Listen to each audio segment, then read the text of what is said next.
Alrighty, 100 Bangers from Scratch, episode 5. We are live now. It's been a little bit since the last one. I hope you guys like Nuclear. That was a big belter, just a bit like a big hit you in the face kind of track.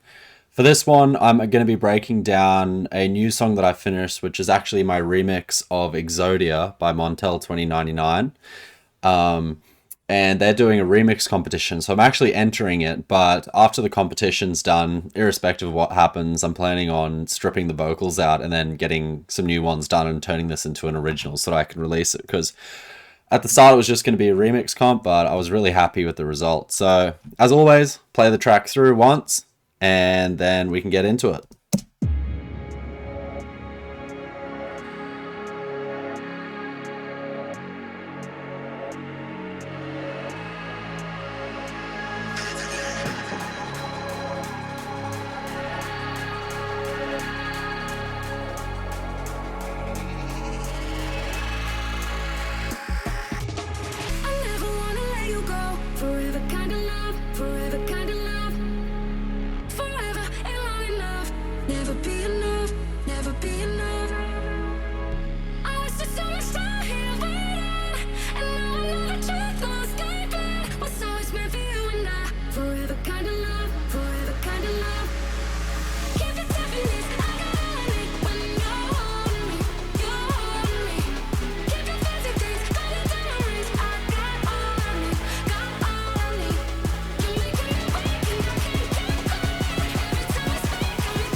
Sick.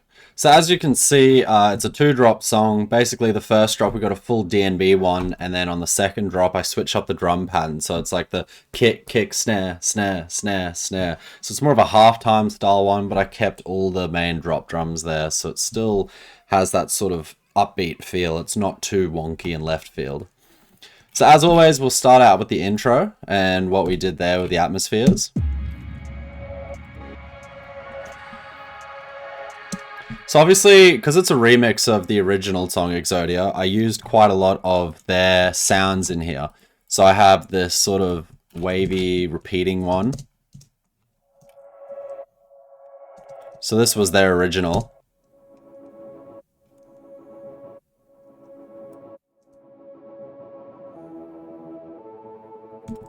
So I've just taken the first note there and then sort of given it a fade in, and then I've chucked reverb. I've filtered it down, so I filter this up as it sort of waves up, so it's sort of sucking up. It's also going left and right into each ear, so... Then I've got some distortion, I've got Shaper Box 2 on here, and that is essentially just giving it width. And then an EQ8, which is doing absolutely nothing. I don't know why I have that there. And then a soothe just to tame this resonant frequency down here about 500 hertz. I then have the original vocals. But I've really filtered these down and given them a lot of reverb to allow them to sit back in the mix. So, you know, when you're going for that sort of effect,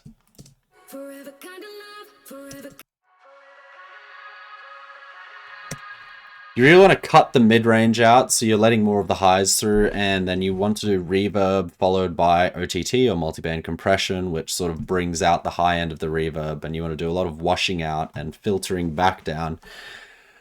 It's a combination of stuff, but it gets it to sit back in the mix, and that sort of teases the vocal. So just one phrase of the vocal. The other things we got here is I've got some atmospheric loops. I've got some crickets. Another tonal atmospheric loop. You can see these are all EQ'd, just sit in little niche pockets. And then they're paired with 2 risers. So it's my classic spaceship riser. And then another one that I always use. So they're all panned. You notice all of these elements are panned left or right. So I don't put too much stereo on them, but rather I control the stereo, keep them a little bit more mono, but then pan them left or right. And then you have a bunch of different elements that are panned left and right that aren't just, you don't just have everything being super wide. And then you can get the idea of having width without actually needing to make everything wide. So I've got the original Exodia lead, just sort of filtered down here, and then some drums from the original. I've got an impact. I've got this vocal here. So what that's originally sounded like. So it's just like a vocal tonal reverb hit, but I've chucked more reverb on it, like 70% wet there, and then a manipulator. Manipulator is really good. I just flick through the presets. You can get some really cool different tonal sounds out of a sample or a preset. And then again, it's really EQ down. So you notice a lot of these elements, because I'm using so many, that I'm EQing them all to sit in their own little pockets. I've got the hat reverbed out just on every, I think it's every quarter note, yeah. And then that's pretty much the intro. Other than that, I'm teasing the bass. So I have the, where are you? I have this sub, or this resto that I made in Serum. Oh, I didn't even make it, it's a preset.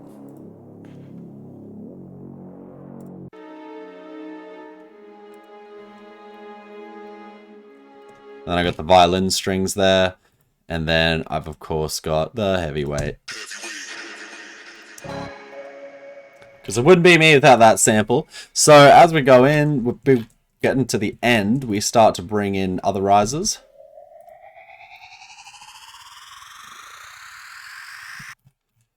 And then I have this fill here, which is a combination of break strums that I made myself. Bass stabs. And then another bass. And then a reverse.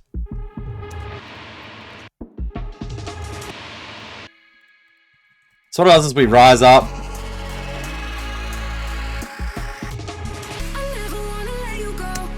So it almost like stutters you for a second in that fill, and then you release the tension going into this next section. Now going into the next section, I actually kept the strings going. But now instead of doing the Reese the whole way, I've kept it for these two notes here, where I go from F sharp to A. But on the C that I originally was using here, the C sharp, sorry, I've made a new one. Which you guys will know from my Patreon sample pack is the scary sustain bass.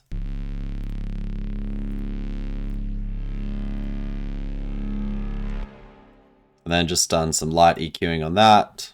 Actually, that's not light. That's fucking a lot of EQing.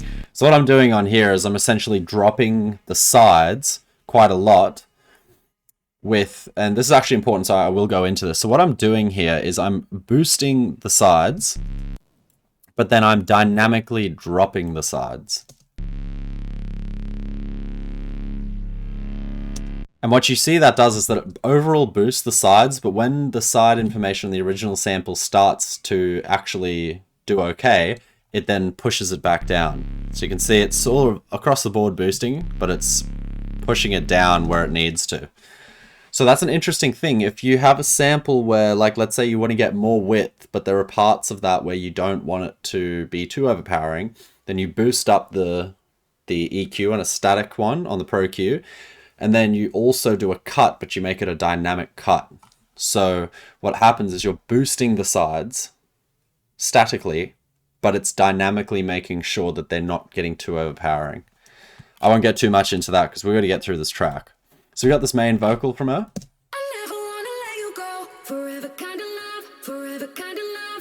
So it's just the original. And then I've boosted it. Don't know what that utility is doing there. Add a bit of width.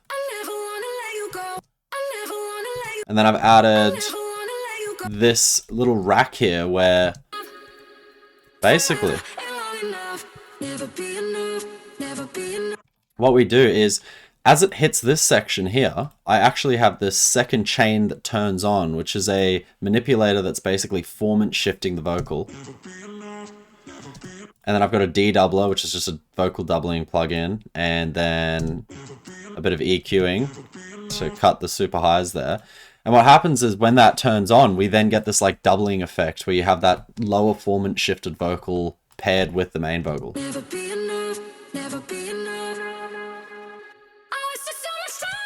It's pretty cool, right?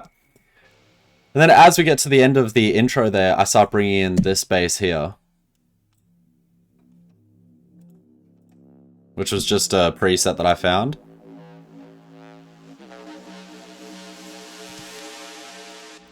Which is like super distorted, so I just added a bunch of compression onto it, soothed it back down, did a bit of, so it's basically compression and some dynamic EQ with the soothe and the Gullfoss. And then I have a wash on here, so it washes out right towards the end. But I have that high pass, you'll notice here, because I still do have these two other basses playing. Then as we come in, we start getting the build drums. So we got the clap, got the kick, got the breaks, and then we got this riser that I made.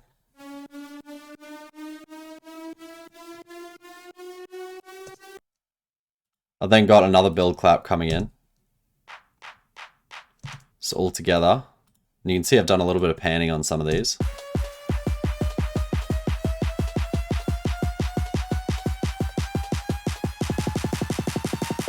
I've also got the original sort of drum breaks. And then my two risers, which I showed in the intro.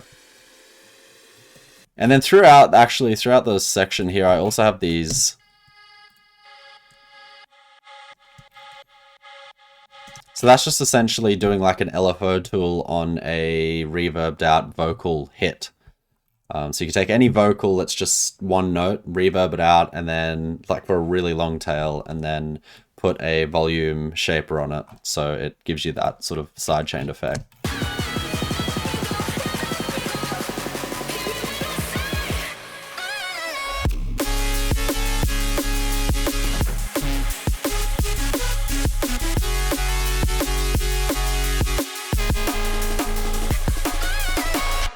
So, drums. We got the kick.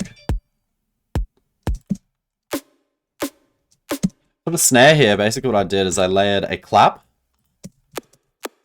but just the start. So that clap, it's sort of like sucking it in. You can see this happens before the hit here, which some clap samples do have. And that is just taking care of the transient. I then got the bottom layer. So getting a bit of noise, but more that like bottom donk, which is what I was looking for, the like. And then we got this mid-range sort of rim shot.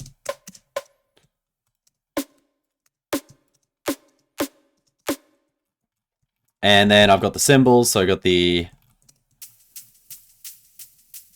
sort of just the general DNB loop. Got the 8th hats, 16th, watt, the offbeat hat. And then we got a bunch of different cymbals, like another big cymbal loop going on.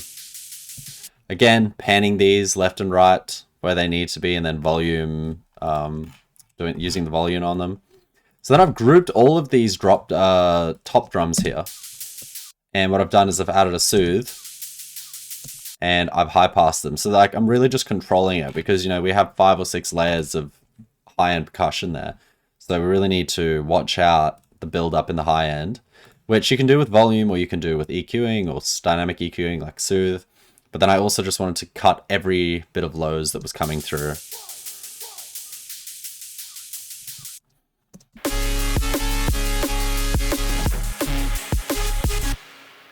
So now we'll get into the part that you obviously would really like to see, the drop basses.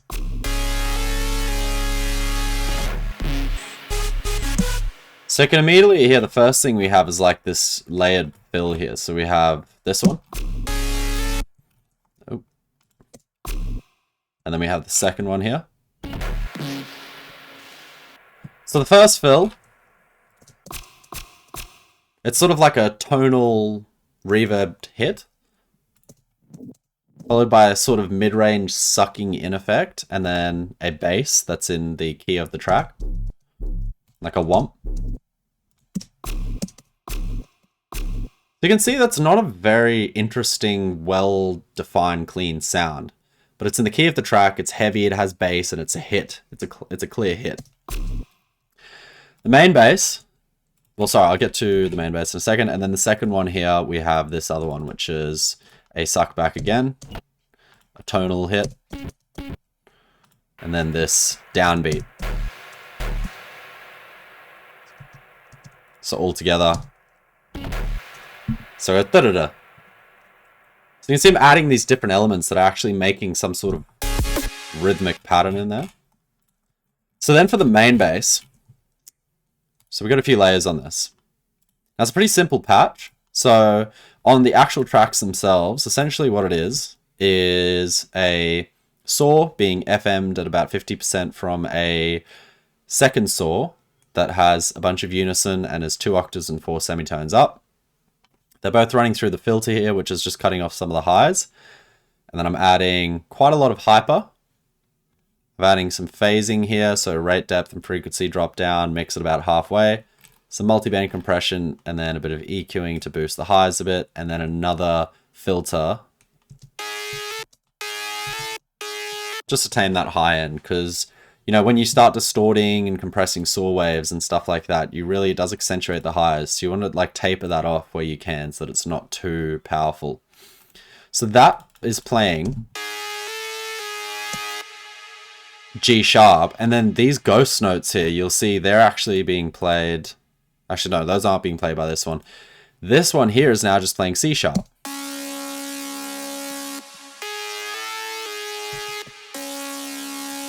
So this is the exact same patch. I've just duplicated it. When you put them together.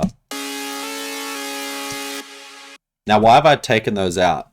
Because basically what happens is if I was to have this in the same MIDI thing, it would have this note and all of these 3 notes all going into the serum. And the problem with that is if you take 2 different notes, and especially if you're using like harmonically rich things like saw waves, if you have 2 different notes going through a distortion and that sort of stuff, it can really muddy things up. So what I wanted to do was get the sounds each sounding good on their own, and then I layered them by making different tracks. So they layer after they've been processed instead of before they've been processed. I then have this, which is that scary sustain bass I showed you guys I did in the intro. It's just really low. There's no lows in it. You can see I have high pass at 180 Hertz, and it's really sitting back. So basically what this provides, you notice these sounds, they're really high register. So this sound here, it gives you a little bit of that like mid-low. And then of course we got the sub, which is just a sine wave and noise distorted together quite a lot. So adding those all up,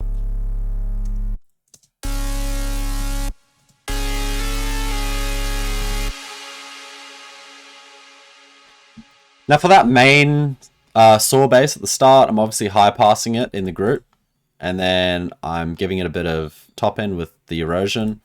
Just using my cube rack that I always use to wash it out, or high or low pass depending on where I want to in the song. And then I'm doing some pretty hectic EQing. So I won't go too much into the EQing because, you know, EQing is very much it's a thing that you learn along the way. It's not something that can really be taught and that you'll retain, but you can see I'm just sort of taming and boosting certain frequencies to cater. So without these two EQs,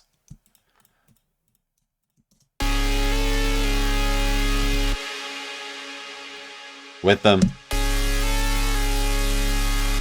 you just see it's just cleaner and the highs are more accentuated. Now, what I've done is I've done that as the call, and then the response is a layer here. So I've made this little womp. Again, that's the gritty womp from my Patreon sample pack that I put out ages ago. So I won't get too much into that. But what I've done is I've taken the original basses that Montel 2099 did. Where would those be?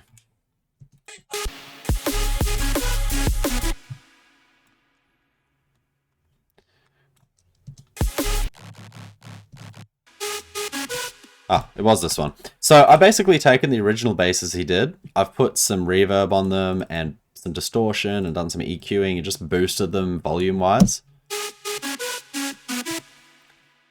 And then I've layered that with the other low-end bass that he had. But what I've done is instead of, because the old bass sort of follows its own progression, but I've only chopped these up to follow one note, which is C. Because essentially, like for this song, I'm still following this same bass progression that I was doing in the intro. It's C, followed by F sharp, and then it goes to A, which I can either go up or down.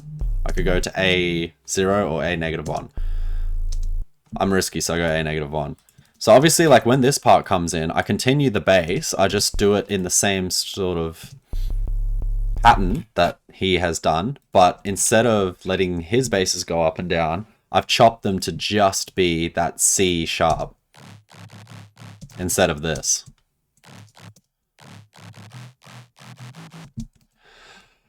And then layered some more stuff he had, which was sort of like these vocal hits. So then we go back. Now, this is interesting. So we go call, response, call, different response. So for the different response here, you might have noticed this is the horn that I originally used in my track Disturbance. So we have the first one, which is just sort of being used as like a low mid thing. And then we have the high register one. Now you'll notice on these two that I'm really just EQing them to where I want them to be, and then I'm processing them together here. So again, doing the same thing. I'm layering them up and then doing the processing on the group. So without the processing, it's a pretty tame sound. But then with all the processing, you know, I've added erosion, I've added EQing, bunch of stuff that's too boring to go into at the moment, but just a lot of processing on the sound, fat racks and that sort of thing. So as we go in,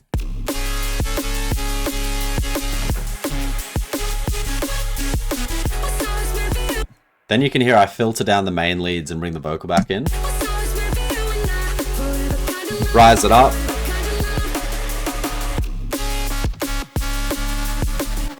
So then, as I go into section B, I now do the switch up where I bring this here.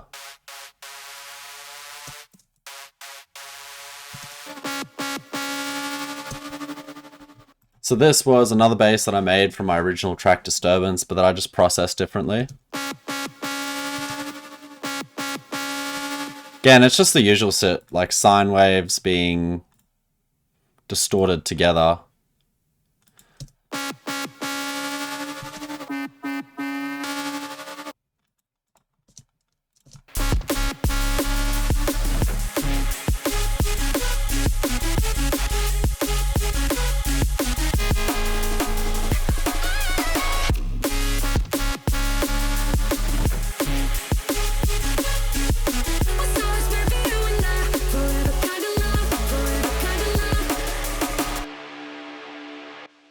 So I've also got this Reese here, which was that same Reese that I showed you guys how I made. It's the Mega Reese, which I've done on my Patreon. But you know, like this was a Reese that I then resampled into a new one, which I then resampled into a new one, which is what I showed you guys. So I won't go too much into that again. It's a very heavily processed sound. But I will be doing some more stuff on Reese's pretty soon.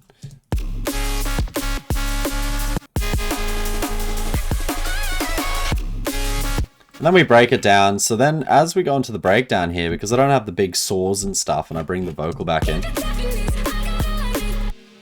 I have the scary sustain one again, but I've given it a bit more space in the mix now. So it's still got the sub, but this one's just a bit louder. It's not just being used as like a backing layer for the mid-lows now. It's being used sort of just to be the main synth that sits behind the vocals.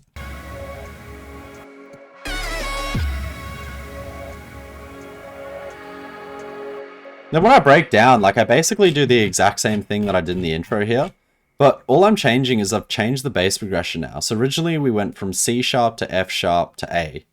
Now I'm doing F sharp to A to E, and then back to F sharp.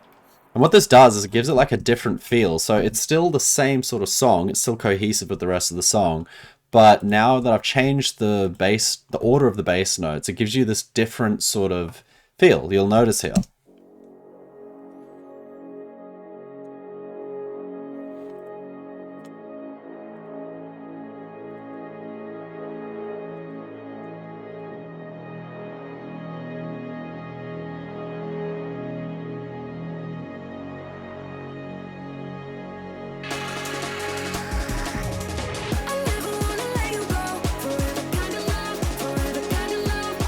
Added in the break strums here quite a lot.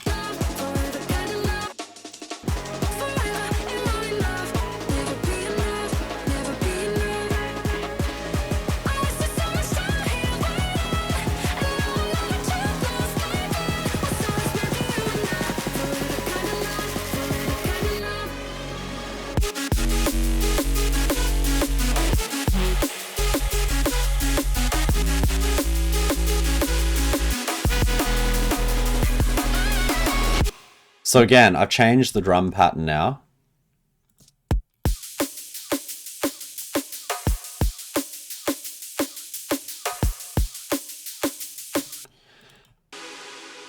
Now the bass progression changes. Again, F sharp to A to E.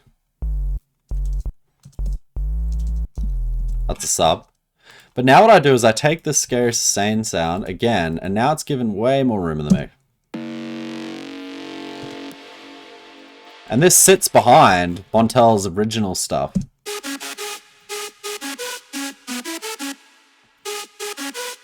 So you can see that that's meant to have a bass goes do do do do do do do do do. But what happens is because I've taken out the bass and not using it anymore, and I'm just using my sustain horn at one note with the sub.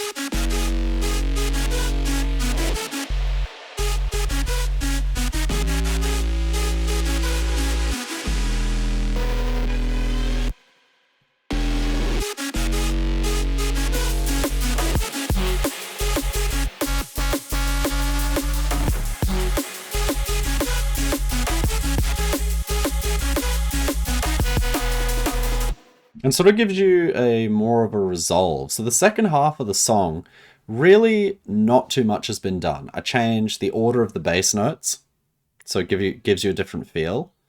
I changed the drum pattern. And then instead of doing the big synths that I used originally, I actually go back to using more of what he originally had, but then I accentuate this horn bass behind them. And it really sort of concludes the story. And then you get to this part. And then you get all the way to the end, and then I do one hit of the horn bass on the root note. And then we finish it up. So this is one of my favorite productions I've made in a while.